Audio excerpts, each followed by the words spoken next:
Alright folks, welcome back. In this video, I'll teach you guys how you can get good spike using just two simple indicator, and we are going to be working with the Boom 1000. So definitely, what do we have here? Let me just explain before I'll show you the setting of what I have on my screen. Now, you see, from this level up to this level, how the indicator marks the highs and lows, and this is one of the key thing. Let's go down into the setting. I have very simple moving average. We have the Bollinger Bands and also the alligator indicator. This is the setting, period 40 of the Bollinger Bands, and in the alligator we have just the default setting.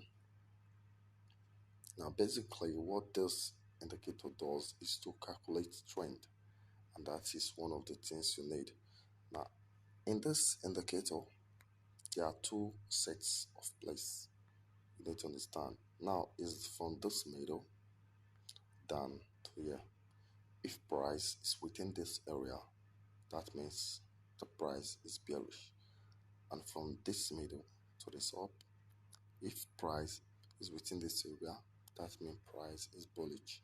Now in order for you to get good spikes, you need price to be well above this area, and if you want to sell the market, you want the market to be around this area. Now if the market is close to this one, you should try to avoid and wait for a retest within the center line. That is it. Now if you switch to a smaller time frame like the 5 minute, this work faster, and you can see it in the chart. You can still notice how it works. Now in aspect of buying and selling, you want to buy when the price crosses this line, because this multicolor here will be as a guide for you. So once the price crosses and also the other indicator crosses it and show you this bullish form, that is what you want to trade on until price return below it again. So most of the time you need to take note of like 1 hour. Then if the 1 hour time frame is bullish, then you want to be bullish in the smaller time frame like the 5 minute. This way you are going to catch a lot and a lot of spike.